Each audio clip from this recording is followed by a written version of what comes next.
Thierry Lachkar, alors pourquoi avoir recours à des couronnes?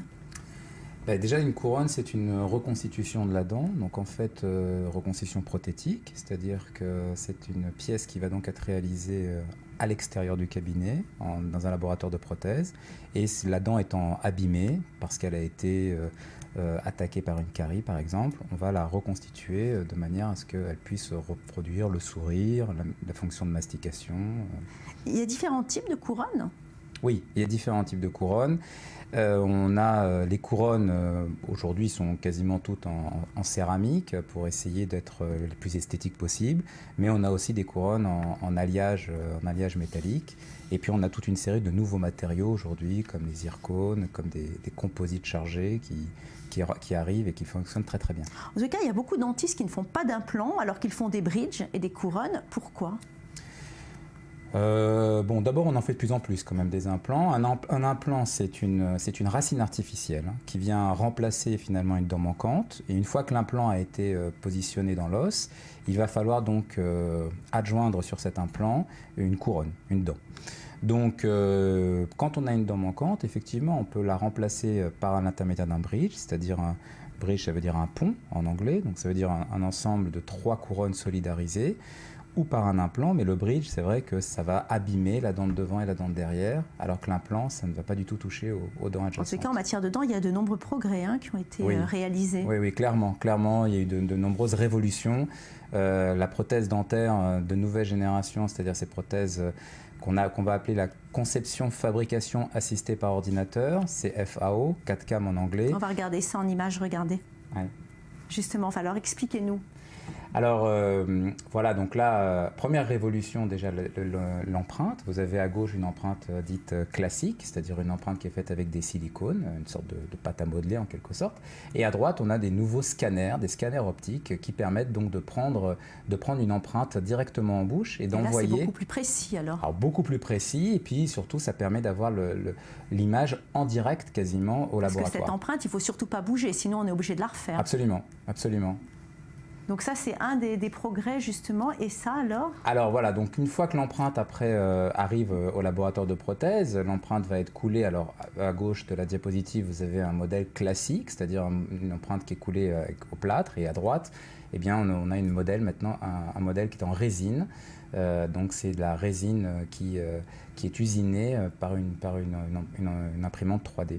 D'accord, et ça, tous les dentistes utilisent cette résine ou bien pas encore? C'est à la pointe de la technique, c'est très nouveau? Alors, on est là dans le cadre du laboratoire de prothèse. C'est effectivement très nouveau. Il existe en France ce qu'on appelle des centres d'usinage, c'est-à-dire des laboratoires de prothèse avec des équipements très importants. Là, les images que vous voyez, c'est un laboratoire qui se trouve en Alsace, en fait, qui est le leader aujourd'hui, le laboratoire Krones-Ceram, qui est le leader aujourd'hui de ce qu'on appelle la CFAO, et qui est équipé justement de ces fameuses imprimantes 3D, scanners nouvelle génération. D'accord. Alors justement, on va regarder ensemble le chemin d'une couronne, du moulage de l'empreinte à la pose. Il y a donc 3 étapes. D'abord, le dentiste prend l'empreinte des patients dans un moule, on l'a vu.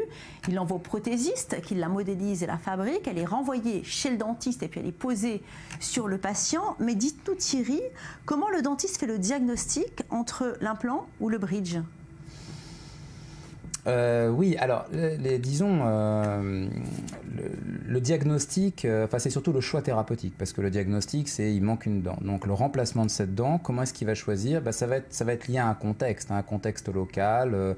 Si l'implant va avoir du mal, parce qu'on a par exemple un manque d'os, donc on sait qu'il va falloir faire une greffe osseuse avant de poser l'implant. Donc si les conditions ne sont pas optimales pour l'implant, le dentiste pourra peut-être s'orienter plus facilement sur le bridge. Et puis parfois, les patients ont déjà un bridge en bouche, donc c'est peut-être aussi plus facile de refaire un bridge que de poser un implant. Puis il y a encore des gens qui ont peur aussi de l'implantologie et qui préfèrent finalement les choses plus classiques comme le bridge. Alors nos équipes justement sont descendues dans la rue afin de vous demander ce que vous saviez à propos de ces couronnes fixées. Regardez. Je ne connais pas grand-chose sur ce sujet. Les implants, vous voulez dire? Il me semble que c'est quelque chose d'irréversible et que si ça se passe mal, vous êtes fichu. Je n'y connais pas grand-chose. Je pense que les personnes dont les dents sont en mauvais état en ont besoin.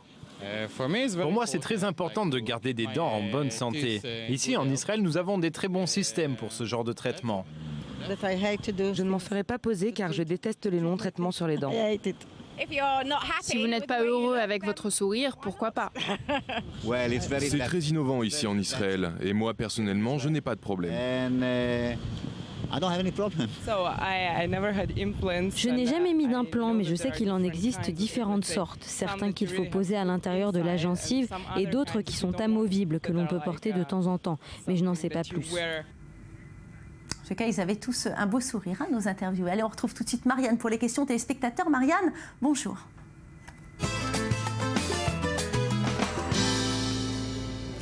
Oui, bonjour Valérie. Alors justement, nous avons reçu une question de Juliette qui habite à Bordeaux qui nous dit qu'elle a devant une tache sur une de ses dents de devant et du coup simplement parce qu'elle s'est pris un petit coup lorsqu'elle était plus jeune. Sa dent est pourtant toujours vivante. Elle a aujourd'hui un composite et elle a peur de faire une couronne parce qu'elle a l'impression qu'on va pouvoir voir la différence. Que lui conseillez-vous ?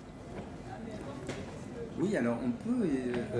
Il faudrait regarder en bouche si la dent est suffisamment, la vitalité pulpaire de la dent peut encore rester vivante. Et dans ces cas-là, on a aujourd'hui la possibilité de faire ce qu'on appelle des facettes. Ce sont des facettes céramiques. Donc, ce sont des petites pellicules de céramique et qui sont posées sur la dent et qui délabrent moins qu'une couronne. Donc, ça peut être une solution intéressante. Oui. Une autre question peut-être, Marianne ?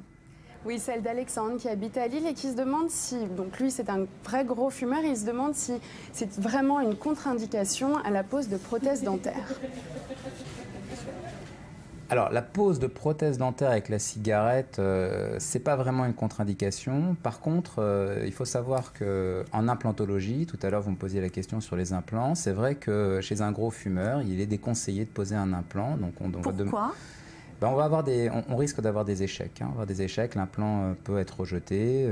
L'ostéo-intégration, c'est-à-dire l'incicatrisation de l'implant dans l'os, ne va pas forcément bien se faire, même à retardement. Donc, pour ça, on préfère demander au patient d'arrêter de fumer ou au moins de diminuer sa consommation. Y a-t-il des risques médicaux en fait à poser des couronnes ? Alors, des risques.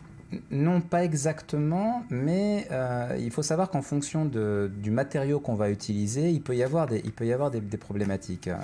Tout à l'heure, on a parlé des anciennes, entre guillemets, couronnes, c'est-à-dire celles qui utilisaient encore des alliages métalliques, comme le nickel chrome ou comme le cobalt chrome. Le nickel, on a des problèmes d'allergie au nickel, bien connus, et ça peut provoquer effectivement des problèmes en bouche. Il y a aussi des problèmes de bimétallisme, c'est-à-dire plusieurs métaux dans la bouche qui ont un potentiel un petit peu différent. Ça fait comme une sorte de pile électrique, et donc ça crée cette sensation un petit peu de courant électrique. Combien de temps justement les couronnes durent chez le patient ? Écoutez, nous on a l'habitude de dire qu'en principe une couronne c'est pour une dizaine d'années, mais c'est vrai que on a vu dans nos cabinets des gens qui ont des couronnes depuis 15, 20 ans, 25 ans, qui sont parfaitement en place. Parce que les gencives vieillissent, donc elles diminuent et on voit justement cette petite barre un petit peu métallique qui est en haut. C'est plus le cas avec les nouvelles couronnes. Alors voilà, l'avantage effectivement de ces couronnes qui sont toutes en céramique, donc l'avantage de la prothèse tout céramique, c'est d'éviter ce liseré métallique disgracieux. Donc ça dure évidemment plus longtemps. Et le patient peut garder sa couronne et sans être gêné au niveau esthétique. Alors une question peut-être un peu moins agréable, combien ça coûte tout ça ? Alors la tarification des couronnes, en France, elle est libre, c'est-à-dire qu'en fait c'est le praticien qui va... Ça coûte environ 800 € une couronne en France, c'est ça ? Voilà, à peu près en moyenne on doit être dans les 700 €, 800 €. Alors après tout va dépendre aussi de la couronne. Est-ce que c'est une couronne qui va être réalisée tout en céramique, qui va utiliser, donc c'est une nouvelle technologie, parfois c'est un petit peu plus cher. Mais c'est vrai qu'on va beaucoup y gagner en termes de biocompatibilité. Et pour ces nouvelles couronnes, il faut compter combien ? Écoutez, aujourd'hui, maintenant, les tarifs sont quasiment au même prix qu'une ancienne couronne, grâce justement à ces nouveaux process de fabrication où ces centres d'usinage dont je vous parlais tout à l'heure sont capables aujourd'hui de faire au même prix une couronne avec métal qu'une couronne sans métal. Donc, alors justement, pendant longtemps, aller chez le dentiste, c'était un vrai cauchemar. On avait peur de souffrir. Et bien maintenant, ça a beaucoup changé. Mais vous, chers téléspectateurs, avez-vous toujours la crainte de vous rendre chez votre dentiste ? Olivia Lévy vous a interrogé, regardez. Oui, j'ai peur du dentiste en Israël, parce qu'on ne sait jamais ce qu'il va vous faire. Il peut vous arracher une dent ou autre chose. Il n'y a pas vraiment de règles ici en Israël avec les dentistes. Oui, un petit peu car je ne peux rien faire. Je suis simplement allongée sur un fauteuil avec ma bouche ouverte. Et puis tout ce bruit, cette eau font que je n'aime pas vraiment y aller. Non, je n'ai pas peur du dentiste, pas vraiment. Non, je n'ai pas peur. Je m'endors souvent chez le dentiste. Oui, j'ai un peu peur du dentiste parce que ça fait mal. Les traitements médicaux font souvent mal.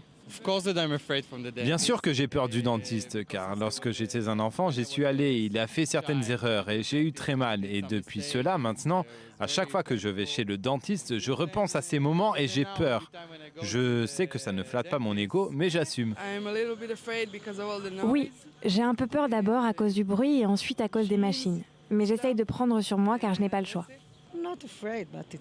Non, j'ai pas vraiment peur, mais ce n'est pas une chose pour laquelle je saute de joie. Mais il faut le faire, alors j'y vais. Avant, je l'étais, mais plus maintenant. Mon beau-frère est mon dentiste et il est très doux, donc je n'ai pas peur. En fait, quand j'étais plus jeune, j'avais peur. Non, je n'ai pas peur du dentiste. Non, je n'ai pas peur du dentiste car j'ai toujours eu de bonnes expériences, mais c'était en Italie, donc je sais que les dents saines sont importantes et lorsqu'elles font mal, c'est de la vraie douleur. Et oui, hein, pas facile pour tout le monde d'appréhender un rendez-vous chez le dentiste. On va tout de suite retrouver Marianne pour d'autres questions. Oui, alors Valérie, sachez que ce ne sont pas les seuls à avoir peur d'aller chez le dentiste. C'est aussi le cas d'Alexandra qui habite à Paris et qui nous dit qu'elle a une réelle phobie d'aller chez le dentiste depuis qu'elle est même toute petite. Du coup, elle se demande s'il y a des solutions, même magiques, pour que ces prothèses lui soient posées sans aucune douleur. Qu'en pensez-vous ? Thierry. Oui, alors tout d'abord, la prothèse dentaire en soi, c'est pas un acte réellement douloureux. Hein, les actes qui vont être plus difficiles pour le patient, c'est les actes qui vont nécessiter des anesthésies difficiles. Donc c'est plutôt la pose d'un implant, une extraction, une dévitalisation. Ceci étant, aujourd'hui, un bon nombre de cabinets dentaires, beaucoup en Israël, maintenant ça commence à arriver en France, sont équipés de ce qu'on appelle du méopa, c'est-à-dire c'est un gaz qui va permettre d'endormir finalement le patient et de le mettre un petit peu en état second. Donc ça aide énormément pour les patients anxieux. Et l'hypnose aussi, hein. L'hypnose aussi, de plus en plus. L'hypnose, mais il faut être capable d'hypnotiser, moi je ne sais pas faire. Hein. Thierry, merci. C'est terminé pour aujourd'hui. Merci de votre fidélité, chers téléspectateurs, à Midi Ensemble. Nos programmes continuent, surtout restez avec nous. Thierry Lachkar, merci d'avoir participé à notre émission. À très vite, j'espère. Au revoir. Au revoir.